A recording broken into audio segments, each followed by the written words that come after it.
So it's already been a whole year since I graduated from film school.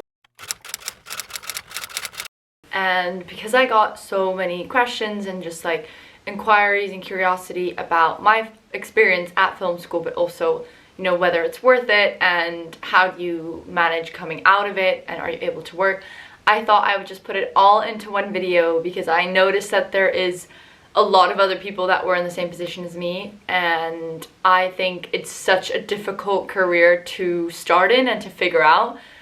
I don't want to say that I'm like a prime example and like I have it all figured out, because that's like just not the case at all. I have been working a lot since graduating, but not to the point where I've like made a life for myself yet or made it to the point in my career that I want to yet. So there's still a really long way to go. But I do think that since university I've come a long way at the same time. So I really hope that this is helpful to you guys that might be in a similar position, or whether you're, you know, just finding it hard to make progress in where it is that you want to go. I have a list on my notes page that I've just kind of been like using to write things down a little bit. Yeah, anyway, let's get into the video. The first thing I would say, which is kind of like a pre-graduating / pre-trying to enter the industry, like whether that's working another job or being in school or whatever, but the more that you can do and the more people that you can meet before you're in that position of relying on work, the better. So if you're in film school and you can do projects on the side, work on the side, shadow people, networking, all those things, everything that I say in this video, if you can start doing that before you're in a position where you need that or you're hoping to become financially independent from that, do it. Because everything that gives you a step ahead or already gives you a bit of flexibility when you come out is going to make the process a lot easier and also less intimidating. I think if you want to go into film, there's a lot of departments that are maybe less social, but I would say that in general it is a collaborative job. Like the whole thing is about, you know, the team behind it. And I think it's completely valid if you're not extroverted and that's not your thing, but it will hinder the opportunities that you can give yourself if you're not able to come out of your comfort zone and talk to strangers and market yourself and promote your projects and ask them about their projects. It takes a lot, and as an extroverted person, like I literally love talking and meeting people, but even for me it does get, you know, kind of exhausting or intimidating. Like it is difficult, it is a little bit anxiety inducing. If you don't think you're ready to get out there and put yourself out there, it is, you know, going to hinder you. Coming straight out of uni, maybe not having those previous jobs or experiences or knowing people, the first thing that I would start doing is going to networking events. And I know this sounds so cliche and everyone's like, oh, but like what's the point of a networking event? There's just 100 people in a room drinking, everyone's trying to sell themselves, and 100% agree. I usually hate networking events, and especially the big ones where people just are in a bar in like a common space and it's just kind of like, ugh. I also have gone to a variety of networking events that have led to jobs, that have led to friendships, that have led to multiple back-to-back projects. I think rather than just not liking networking events, it's about picking the networking events that serve you and that serve maybe your type of like interaction. So for example, the ones where I made like the most connections were networking events that were panels, like Q&A panels, and then you would have a chat with like the person next to you or after. Like you'd have a drink with someone after. You would have material to talk about because you can talk about the panelists, you can talk about like the topics. You already have a bit of context, whereas when you're just thrown into a room with a bunch of people, it just feels like you're at an awkward singles night with your parents, and it's just like not fun. Other networking events that I think are really fun are speed dating networking events. They can be really intense because you're just kind of speed dating people and introducing yourself over and over, which is a bit, you know, redundant, but at least there's a structure, and I think structure is really important when you're doing something as kind of nerve-wracking as talking to strangers. And then lastly is screenings. Screenings are a really good way because it's more casual. People are talking about the movie, you know, like there's a pamphlet or like information, so you can kind of suss people out, like who is who. So those are types of networking events that might, you know, allow for more conversation and more entry for you to meet people and not make it so forced. I also think if you can go with other people, it will automatically, you know, make you a bit more comfortable. But with that said, if you go alone, you will make more contact and more friends. And you will just be more forced to make that effort because of the fact that you don't have anybody else. I went to a panelist event from Making Moves in Movies. They're on Instagram. They have like a Discord group, and it's for like female filmmakers, and I went to one of their panels, and it was the first I'd ever been to. I had invited like 5 of my film friends. None of them were able to make it, so I just went by myself. And I was like, yeah, you know, like, okay, I had to cross like the other side of London. I was a bit like, you know, you just kind of do it, like you just have to go and you put yourself out there. So I go there, and I'm like awkwardly sitting around, and I see 2 people sitting on a sofa, and I didn't know them. I didn't know who was who. I just was like, well, they're sitting on a sofa, I'm gonna go sit with them, and I do. Later, I found out that those 2 people were the co-founder of Making Moves in Movies, so she was like running the whole event with her colleague, and one of the panelists, which is now a really good friend of mine because she's a director, and I messaged her to do a project after. But I didn't know they were like those people when I approached them because I was just by myself in a room with new people. And then I approached the director, her name is Safine, and I told her like I'm a first AD and I'd love to help her. I think she has a really great like energy, and I love what she's worked on. And then it just happened to be that when I messaged her, she needed a first AD for a commercial, and then we shot it like 2 months later. I became friends with the producer. He since then got me on 3 music videos. So events like that really can turn things around, and it's so easy to say like, oh, networking events never do anything, because I get that, but you don't want to miss out on the one that does. And I think just to list like a couple groups that I've been in and that have helped me, or that I think have helped other people. M is one of them, so they're Making Moves in Movies on Instagram. I'll try and put these things here. Then there's also Culty, which is a group from Louisa Connolly Burnham. She is also a female filmmaker with like a female non-binary group, where people help each other out. You have to enter with your IMDb, so if you're interested, you have to send your IMDb to be eligible, and then they can add you to the communications. But Culty and all these like groups, they'll also do events for everyone, so you don't always need to be like in the groups. You can also just go to the events and meet people that are part of it. And then there's also the Female Film Club. I met a producer at the Female Film Club that I became really dear friends with, and I got 2 projects off the back of that. But I haven't found their community as useful as other communities, but I think it's always worth like finding out, and I think going to events never hurts.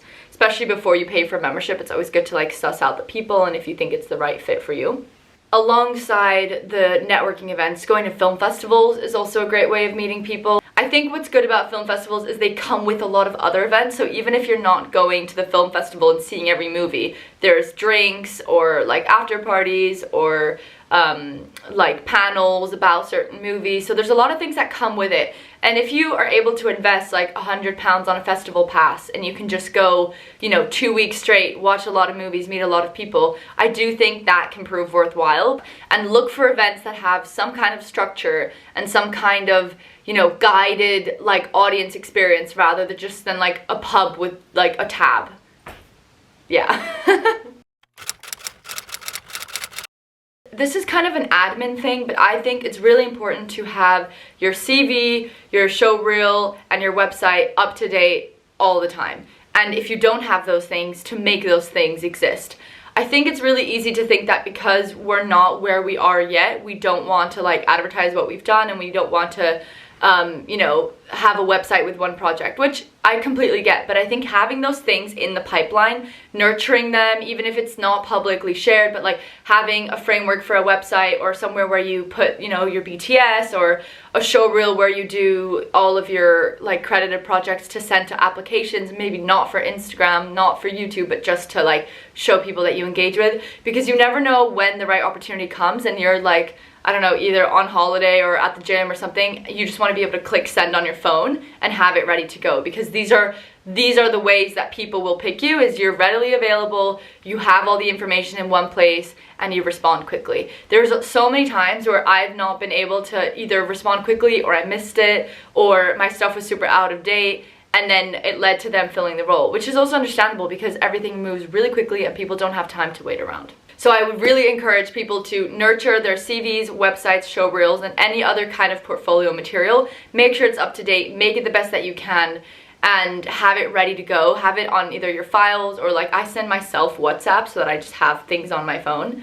because that way when people do reach out, or when you reach out to someone when you're on the go, you don't miss any opportunities.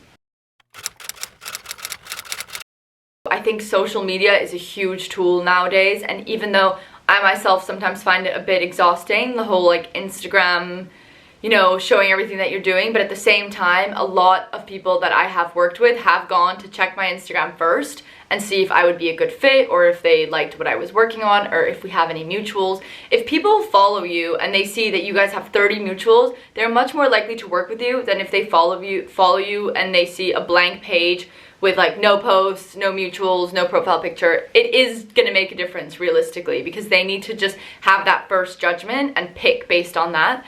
And I'm not saying you need to have mutuals to get a job, but having an online presence, showing your work, showing your personality, that really does affect how you come across to someone that doesn't know you. And a lot of people don't want to go and dig through a CV or a website, and they'd rather just look at your Instagram and get your vibe. I'm not saying that's how people should get hired, but I'm also not saying that it doesn't happen, so you might as well take advantage of that.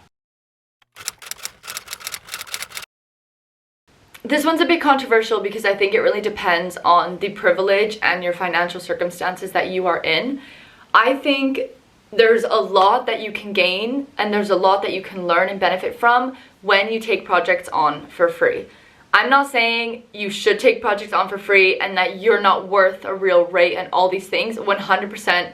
I think in an ideal world, everyone would get paid like the right rate for their work from day one. But the truth is, in a creative industry, a lot of people are still funding things on their own. A lot of people don't have the reputation to get, you know, a big A24 angel investor. If you have the opportunity to work for free, in the sense that you maybe live at home and you're not paying rent, or maybe you're sharing rent with your partner and you're more flexible, or you have another part-time job that helps you cover your expenses. If you have the luxury of being able to work for free and allowing it, I really do encourage it, in the sense that you will meet so many new people, you will get twice as many new credits, and you will learn so much quicker.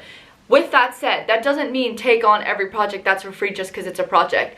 You have to look into the projects properly that you're going to work for free for. Who is the director? Who is the DP? Who is the producer? What have they done in the past? What does the treatment look like? Because if it's a bad treatment, it's going to be a bad film anyway. Is there any cast attached? Where are they shooting? How long are the hours? Really like inform yourself if it will make sense for you to do it for free, because it has to obviously like be worth it for you in terms of the result. And if you've done those things and it checks enough boxes, then you're probably going to get more out of it than you think. And I totally agree that, you know, we should try and always do paid work. But the truth is, if you're at home not doing any work and you're not getting paid, versus you're on set doing work and not getting paid, I'd rather be on set than being at home not getting paid, to be honest, because I want to like develop and meet people. And I think the trade-off is just the fact that you need to sometimes swallow your pride and remember that we're all starting somewhere, and it's not shameful or embarrassing at all to do something for free if it's going to give you a bigger stepping stone down the line. Don't do work for free for someone that's just taking advantage of you and always messaging you because you work for free, because that's not how it goes. Definitely set boundaries, but I don't think you should shy away from projects too quickly just because the expenses aren't what you want.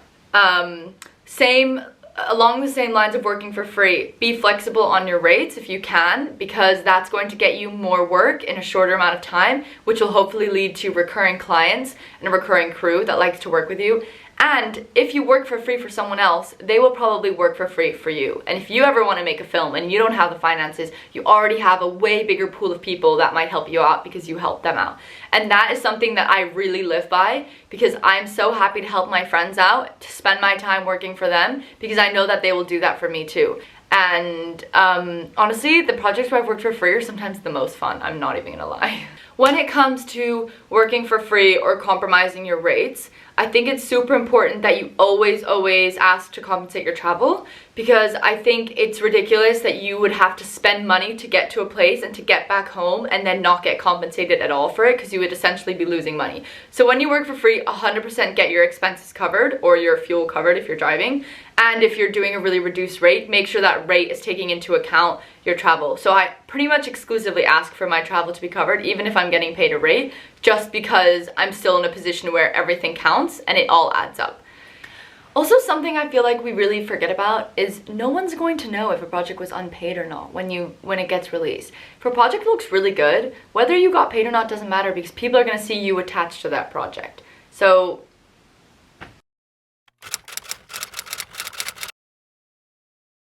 with that said, when it comes to getting paid, I think it's really important if you're starting out in freelance to stay on top of your invoices. Send your invoices right away. Email them, do them properly, keep track of your invoices, who has paid you, who has not, because you will very quickly notice who you'll want to work with again and who you won't. A lot of people will talk a lot about how much this will, benefit you and all these things, but they can't pay an invoice on time. I think it's super important when you're starting out not to get taken advantage of and to really send those invoices, communicate clearly. The small things do add up, so even if you think it's not worth invoicing a £5 TFL trip, once you've done 10 trips, you would have saved £50. If someone is not paying you in the agreed period, the rules are 30 days legally unless you have a written contract that they can do more days. I would always put invoice terms on your invoices that are maybe a bit shorter, maybe 14 days or 21 days. That doesn't legally bind them to do it because you don't have a written contract, but it does usually encourage a lot of businesses to pay them anyway because they just don't want any hassle. But standard is 30 days, so if you don't receive it with 30 days, you should always add late payment fees and you should resend them. And don't try to be nice and oh, I don't want to be difficult, I don't want them not to want to work with me again. They are taking advantage of you and not paying your money. It doesn't matter what role you are in the industry, you should communicate that with them. And if those are kinds of people that aren't going to do that, you don't want to work with them again anyway. This is kind of a typical one, but if you are struggling to get into film and make money off of film, getting a part-time job or being able to have flexible hours so that you can do another job while you're still looking for film gigs is a great way to have that stability and maybe not stress too much about all the jobs that you aren't able to reach.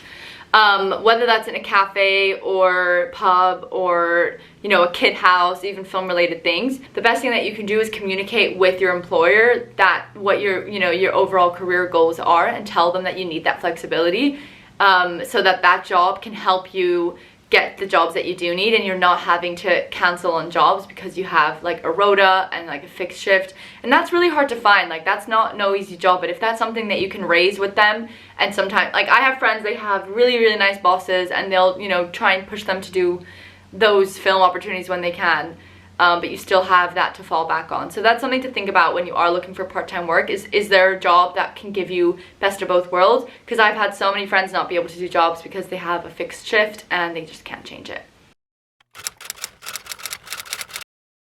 I think the impression that you leave on a film set is going to make or break whether someone hires you again or not. And that has nothing to do only with, how well you do the job. Obviously, if you do a great job at whatever your role is, that is going to help you.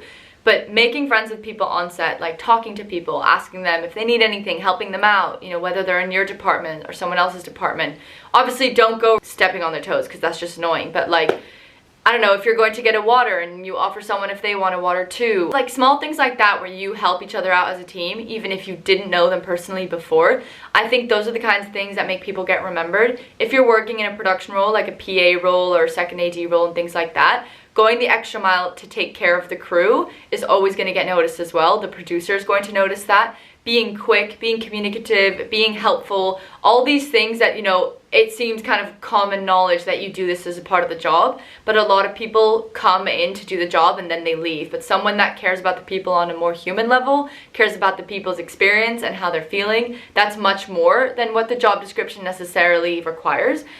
I think it's super important not to get down about the fact that you're not doing the role that you want to do yet because of the process that it takes to get there. If you want to be a first AC and you're working on set as a camera trainee, it's in your interest to do the best job as possible at being a camera trainee in order to accelerate becoming a first.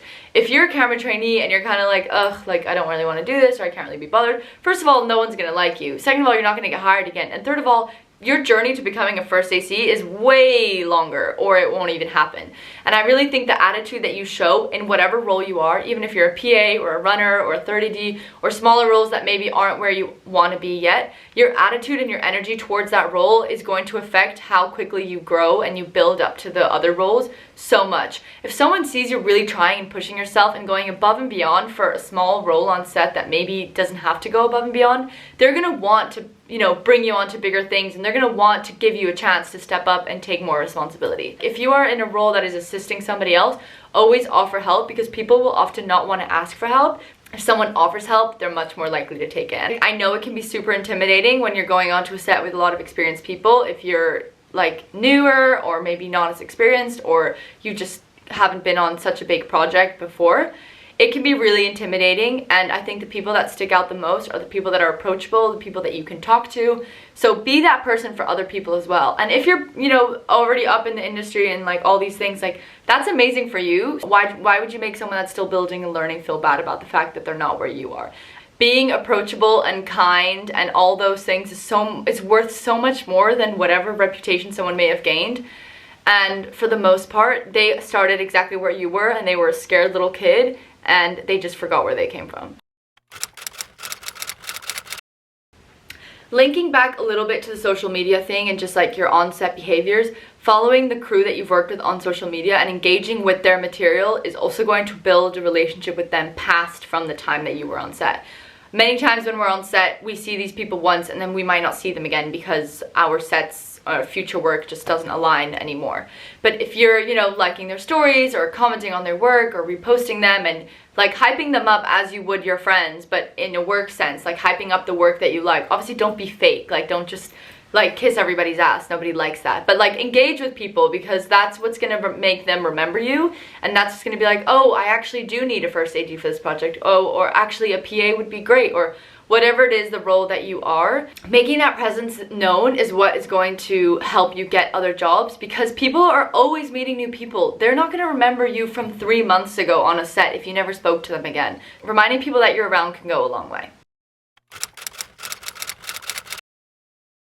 Also, linking back to when you meet people on set, it's so important to remember their names. I know it's really difficult because you meet so many people, but if you can remember someone's name and you see them again and you say, oh, hey, I don't know, Marcus or Ben, or hey, Abby, or whoever it is that you like remember, seeing them, knowing their face and knowing the name is going to mean a lot to someone, because they'll feel like they actually, you know, made an impression on you just as you did on them. You can't get recommended if someone doesn't remember your name, so make sure you share your name just as the same way that you remember other people's names. And speaking of recommended, I think this is a huge one for me, and I think this is something that a lot of people maybe haven't thought about, or a lot of people don't think is that valuable. Recommending other people, I think, is one of the best ways to strengthen your relationships and your contacts. A lot of people will see call outs for jobs like, I need a sound recordist, I need a second AC, I need a DP, I need a producer, whatever it is. And they won't act on them because they aren't those things and they don't need that job. So like, why would they answer? If you recommend other people and you say, hey, this person is really great for that, or hey, I think you should contact them, or you send it to your friends that are that role, those people, first of all, they might get the job. Second of all, they will feel gratitude towards you because you recommended them. And third of all, you will have spoken to other people that are looking for crew work in that process. So for example, someone that is looking for a photographer for a job, and I'm not a photographer, but I know some people that do photography, so I said in one of my other group chats, I said, hey, someone's looking for a photographer, here's the call out, let me know if you're interested. I've then spoken to all these photographers, I've spoken to the person looking for this photographer, and I've already met 10 new people that I would have never met just because I engaged in recommending other people and helping them out. That didn't serve me personally. I wasn't, you know, I didn't need a photographer, and I wasn't getting a job. But those people now know me, they have my number, we've spoken, we've had a nice interaction. So, you know, when another job listing comes around, which is relevant to me, I'm going to be higher on a priority list than a random person that they've just met. Recommending people can open other pathways of meeting people that you wouldn't otherwise have. And not to forget that if you help your friends out and you recommend them and they actually get the job, they're going to want to do the same for you, and they're going to push to recommend you and find work for you as well. Someone will be eternally grateful if they get a really good job because you just decided to send a WhatsApp. It's such a small effort. There's nothing better than getting recommended by someone and someone seeing your work and saying, hey, I think this person should do it. I mean, it's so validating, and it makes you feel so supported and seen. And giving that feeling to other people is amazing, but them also doing that for you down the line is like the greatest gift. I mean, getting jobs because someone else recommended you is the dream, absolute dream scenario.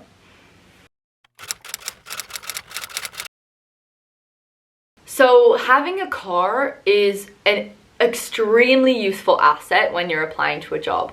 A lot of productions need someone that has a car or that can drive, mainly because they need to move equipment around, they need to move people, crew, cast. There's always need for a driver, and if you already have that as something that you can offer, it's automatically going to make you a more attractive applicant.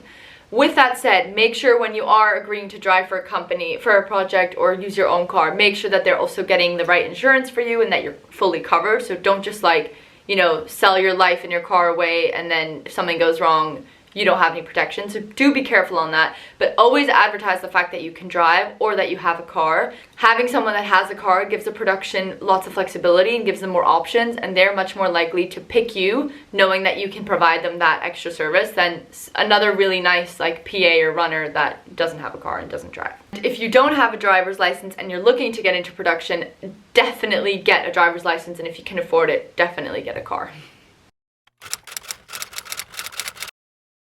Speaking a little bit more in detail about rates, obviously I can only speak for like the London rates and approximately like the experience that I've had with it, but I think it's important that when you are taking jobs, just that you understand the scope of the project and the rates that are normal for this scope of a project. So a like low budget short film or passion project-y kind of project is generally $150 per day per crew member, and usually those projects, they're all like equity rates, so everybody's on the same rate. So $150 is pretty standard for like a low budget short film, or like if someone's doing like a, not a short film, but like a visual poem or even a low budget music video, that's like quite a normal rate for that level. Anything that is a low budget project but has more funding, I don't know how to explain it, but it's like that mid-range of like 200 to 400 pounds a day, which I think when you're starting out, those rates are still like really exciting and really good, so you're probably going to take them anyway. But after that, 400 plus, those are like APA rates, and that is what like any high-end commercial, high-end film and TV should be charging you. So just be careful that you are being given the rates that are appropriate to the budget. Don't expect APA from a short film, because that's just not gonna happen. And with that said, there's also like commercial branded work that is low budget as well, which isn't APA, and that's a slippery slope because as far as I know, APA doesn't actually enforce a lot of their guidelines. So APA is basically like a guideline for companies on how to pay crew for commercial work for the company, but they're not chasing the companies and making sure they're paying that. It's just an expectation, and because it's not legally binding, and a company could do, you know, a small commercial project without it being a full-on high-end TV commercial, because they're just going to upload it on Instagram, they're not obliged to do APA rates, even though they would have the funding and they should probably use it in that way. But I think when you're starting out, most paid jobs, you're going to jump at them anyway. At least I did, just because like I was used to working for free at uni, so any opportunity that I had to get money, I would take. But the more that I've been doing, obviously the more I've been learning, and it's just good to know where you stand and what to expect from what kind of a project. Also, I am not like a finance expert, so definitely do your own research as well, and don't just take my word for everything.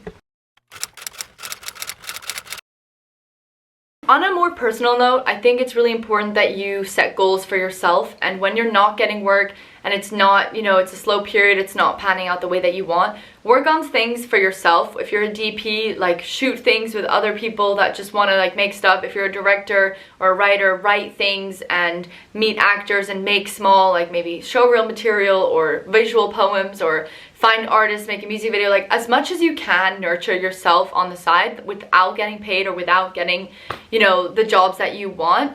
I think it's so important to keep your creativity going and keep your motivation going as much as you can. Because there will be slow periods, and generally the winter is very slow. So January, February are quite, in my experience, bad for freelance filmmaking, and then spring and fall are quite good, and the summer is mixed. Like, the summer can either be super busy depending on what kind of projects you're on, or it can be super dead because everyone goes on holiday. So really take the time when you are in like a quiet period to either update your admin, stay on top of your websites, create, write, do things that you don't have time to when you're super busy, because the busy periods will come again, but you need to endure that period and like find a way to make it sustainable. And I think that's what's really hard about this whole career choice, is that it's so up and down and it's so sporadic and hard to keep tabs on that it can be really discouraging. And a lot of people don't have the privilege to keep going because it financially just doesn't add up, which is completely fair enough. Apply to other roles that will be in the same, like, you know, environment of the role that you want, because not only does that give you way more options of what you can apply to, because you can get more jobs, meet more people, and make more money, but it also gives you way more knowledge, which will make you better at the role when you reach it. So I primarily work as a first AD. That's like where I make the most of my income. And directing is what I want to do long term. But I've only been able to direct 2 projects this year because I have to fund those myself or find other funding methods, whereas first ADing, I'm just helping another project which is already funded. Alongside first ADing, I've also production managed, I've also production coordinated, I've done PA work, so I've done other things that aren't first ADing. Even though I am a first AD and I can first AD, I'm not going to push away all those opportunities just because I would rather do first ADing work and directing work. And through those jobs, I've been able to get first AD jobs, because then I've met people. I was like, yeah, I'm actually a first AD as well. And then they'll be like, oh, I need one next week. And I'll be like, oh, perfect. And then it's already been worth it. There's a bunch of certifications that you can do when you're in the technical department, which can widen your skill set, like rigging and cherry picker stuff, and just more niche things that you'll probably need down the line, and you'll have more things to apply to and get more work as a result. I think it's really easy to think like, well, this is not the job I want, so I'm not going to apply. But what if that job can get you the job that you want down the line? I wanted the sun to come back for the end of the video, but I don't think it's coming back, so I'm just going to do it with this gloomy, shady background. Those are kind of the first big rush of things that came up to me when I was thinking about this video and thinking about what has helped me and what I think makes a big difference when you're coming from uni to freelance. I think the biggest thing with film is that you cannot plan the right way, and you cannot do like a really structured approach to get there. There's a lot of other things that you can do that I haven't listed today, and this is just from my own experience. I haven't done all the kinds of projects that I want to do yet, and there are people that have come out of uni and they've gone straight into like a feature and done things there, which is amazing. I think it's really important to just be yourself in the process. Don't sell a version of yourself just because you think it's going to get you the job. And also be careful of with yourself and protect your mental health as well. It can be an extremely tolling and exhausting experience. The whole hustle culture is draining and very discouraging, but you do have light at the end of the tunnel when you take those steps that start adding up and people start recommending and you start meeting people. It can be so much fun. I am so grateful that I'm able to try this career path and that I'm able to, you know, meet new people, work on projects. Some of my bestest friends now are people that I met on set. And it's honestly, it's such a dream that I'm able to even try, even if it doesn't work long term. But yeah, I hope those of you that are on the fence or in a similar position are able to get some clarity with this video. Please don't hesitate to put any questions down below. I genuinely could talk about this forever because it's literally my life.